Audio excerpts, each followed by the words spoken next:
Queridos amigos, sejam bem-vindos aí a mais um vídeo no canal Poptopia. Eu sou o Daniel e hoje nós vamos falar de uns gibizinhos velhos de guerra. Pois é, nem só de lançamento vive o nosso canal. E como vocês sabem, eu andei indo no Seba, aproveitei para comprar algumas HQs antigas, né, mostrei no vídeo anterior. E agora eu queria comentar com vocês uma coleção que era da época da editora Abril, né, a edição Graphic Novel. Essa edição Graphic Novel, ela teve 31 volumes e começou em 1988 com esse especial aqui, que era o Conflito de uma Raça, X-Men. É uma Graphic Novel do Chris Claremont com Brent Eric Anderson. Essa mesma HQ já foi republicada pela Panini recentemente como o título original, que é Deus Ama e o Homem Mata. E eu já comentei aqui no canal que para mim é uma das histórias mais importantes dos X-Men. Ela dialoga com a questão do preconceito racial, da luta entre espécies, e é importantíssima para a mitologia dos mutantes, né? Apresenta a Kitty Pryde ainda jovem, entrando para os X-Men, uma aliança do Magneto com alguns, diante de uma situação horrível, e o surgimento de alguns vilões que iriam perturbar a vida dos mutantes por muito tempo. Essa edição aqui é uma edição histórica aí de 1988, então tá aí o Conflito de uma Raça. Abriu essa coleção da editora Abril, ainda na época aqui dos Cruzados, ó, bem antiguinha. Essa daqui foi um presente do meu amigo João, há muito tempo que eu tenho ela. Obrigado, João. Nesta mesma coleção foi lançada outra edição histórica, que aliás muita coisa histórica saiu nessa coleção Graphic Novel. A morte do Capitão Marvel. Durante muito tempo essa história ela teve um peso incomum, né? Uma história do Jim Starlin, né? Porque foi a primeira vez que um super-herói morria por uma doença do homem comum. O Capitão Marvel era um dos mais poderosos super-heróis da Marvel, da Casa das Ideias, e ele se tornou vítima aí de um câncer, né? Em determinado momento da história, a gente percebe aí que os heróis se reúnem para procurar encontrar soluções científicas para o problema. O Pantera Negra, o Fera, o Homem de Ferro, enfim, os mais inteligentes da Marvel, eles não conseguem encontrar uma cura para o mal que assola o Capitão Marvel. E aí começa um desfile de despedida, onde todos os heróis vão se despedir, vão dar o seu adeus, prestar suas últimas homenagens, e nem só de heróis, né? Porque aí a gente vê a figura hoje do famosíssimo e conhecidíssimo Thanos aparecendo para tumultuar e perturbar os últimos momentos de vida do Capitão Marvel. Essa é uma história clássica que a Panini já republicou, acho que algumas vezes, outras editoras também, como a Salvat, né? E eu acho que não demora muito e a gente revê essa história aparecendo aí na série Marvel Vintage que a Panini lançou. Uma outra curiosidade é Homem de Ferro Crash, a primeira graphic novel gerada por computador. Essa aqui é uma de 1987 e é interessante porque como história, Mike Sans tem arte, argumento e produção de William Bates, Studio Art Comics. Como história ela é muito rasa, muito pueril, mostra uma embrionária inteligência artificial tentando tomar conta de algumas máquinas, e ao mesmo tempo Tony Stark está desenvolvendo novas tecnologias para sua armadura, mas a inovação aqui ficaria por conta dessa arte, né, produzida por computadores, e é uma arte bem precária, é uma arte sem identidade, sem uma arte final interessante, é uma arte bem, você percebe, bem automática, com cores chapadas, né? Não sei se a proposta foi também aqui misturar um pouco algo que lembrasse como 3D, mas fica muito a desejar no quesito arte, e do ponto de vista de história é uma história bem simples, né? Bem clichê.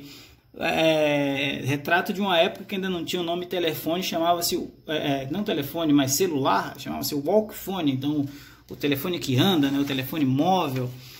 O aeroporto aviões da Shield aqui renderizado no que hoje seria um desenho 3D do Paint, e isso foi vendido como algo extremamente moderno na época, algo extremamente à frente do seu tempo. Nós temos o Nick Fury, o agente secreto da Shield, representado aí na sua versão clássica, e o Tony Stark que se vê envolvido aí em um jogo de politicagem com alguns asiáticos, e tudo que é mais de high-tech aparece nesse tipo de representação gráfica, que hoje lembraria aí programas bem simplórios aí, né? Mas é uma história interessante do ponto de vista histórico de como as pessoas, os criadores, os artistas viam que seriam o futuro das histórias em quadrinhos, e felizmente não foi para isso que nós caminhamos. Apesar de ser interessante, não é uma história que enriquece muito a mitologia do Homem de Ferro. Então essa aqui foram os 3 volumes da série Graphic Novel, mas não teve só a Graphic Novel. As graphics da Marvel na editora Abril, elas tiveram outra casa que foi também a Graphic Marvel. A Graphic Marvel teve aí as suas 17 edições, entre as quais essas que eu estou na mão, e começou em 1990 e foi até 1993, com destaque para essa do Surfista Prateado. Por que essa do Surfista Prateado? A gente tem Stan Lee e Kate Porrod produzindo uma história sensacional chamada Os Escravistas. Essa história sim merecia uma Marvel Vintage, onde o Surfista Prateado, ele após um conflito lá de interesses com Galactus, ele tenta localizar um planeta. Esse planeta que ele localiza é um planeta bélico, extremamente difícil de ser conquistado. E por ser difícil de ser conquistado, ele acaba derrotando o Surfista Prateado, e tendo contato com essa civilização, eles acabam descobrindo que o Norinhad conhece outros planetas, e por conta disso eles vêm parar na Terra. Essa vinda deles para o planeta Terra acaba resultando em uma grande colonização do planeta Terra, onde todos os super-heróis são derrotados, com exceção do Surfista Prateado. E ele, além de ser a última resistência do planeta, ele também é a última esperança do universo, e tem algumas batalhas assim bem interessantes. Para a época, foi uma história muito bem elaborada, e eu gostei de ler, achei bem marcante assim. Recomendaria, acho que vale a pena aí se pintar em uma Marvel Vintage a leitura, porque é talvez uma das mega sagas aí esquecidas pela Marvel, né? Os Escravistas.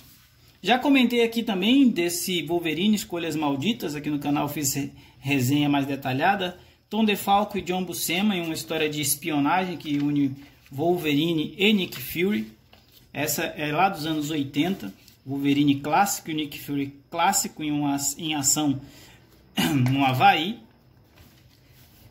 E na sequência tem uma outra aqui que é bastante curiosa. Aliás, essas duas aqui são curiosas, mas eu vou comentar primeiro essa. Stan Lee e John Buscema propuseram à Marvel uma história do Surfista Prateado que se chamava O Juízo Final, e conta com a introdução do Stan Lee, só por isso aí já vale a pena a história. E o que tem de grande diferencial? É o Surfista Prateado divagando sobre a possibilidade do universo ter o fim. Essa história, apesar de ser uma história em quadrinho, cada página ela tem uma ilustração única, então você não vai ver os quadrinhos característicos de uma história em quadrinhos. Elas são grandes painéis ilustrativos, e essa saga toda mostra o Surfista Prateado tendo que lidar com o Mephisto, um vilão que está super na moda aí por causa da série WandaVision, né? Muita gente falando que ele vai ser por trás dos problemas que a Wanda vem enfrentando.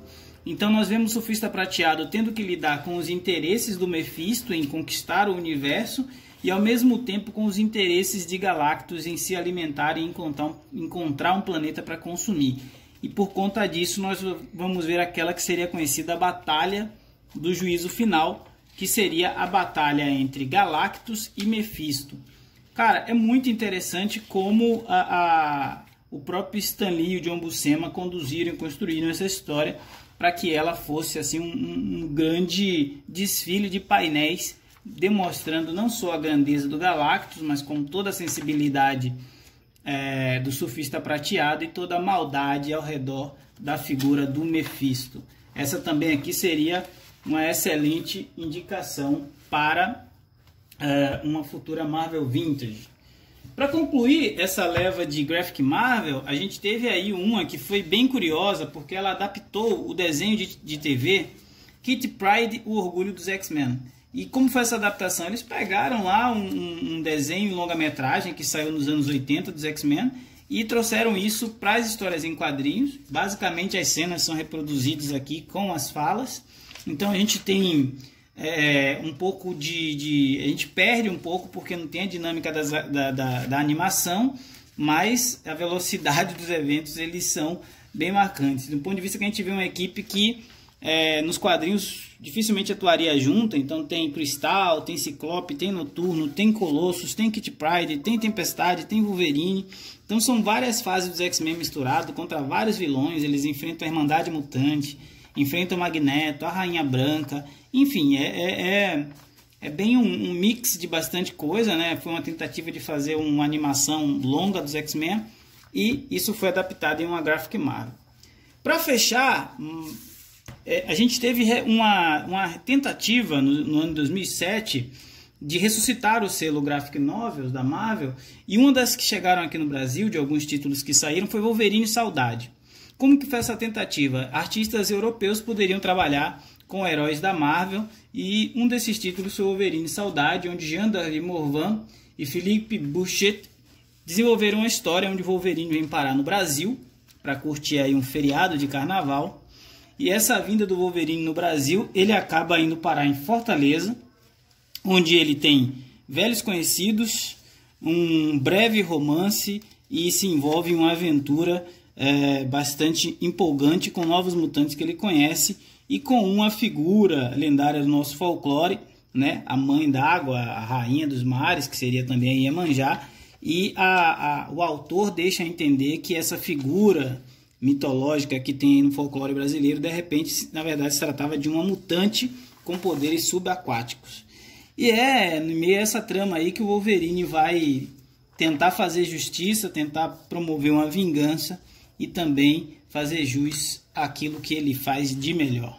Então essa foi a última e mais recente graphic novel da Marvel lançada aqui no Brasil, pelo menos nesse formato que já tem longa história. Queridos amigos, esse foi o vídeo de hoje. Agora é o seu momento. Comenta aí se você conhecia essas HQs, se você tem, se você gostaria de ter. Falar de gibi é sempre bom. Forte abraço. Não deixe de deixar seu like e nem de se inscrever no canal, e até a próxima.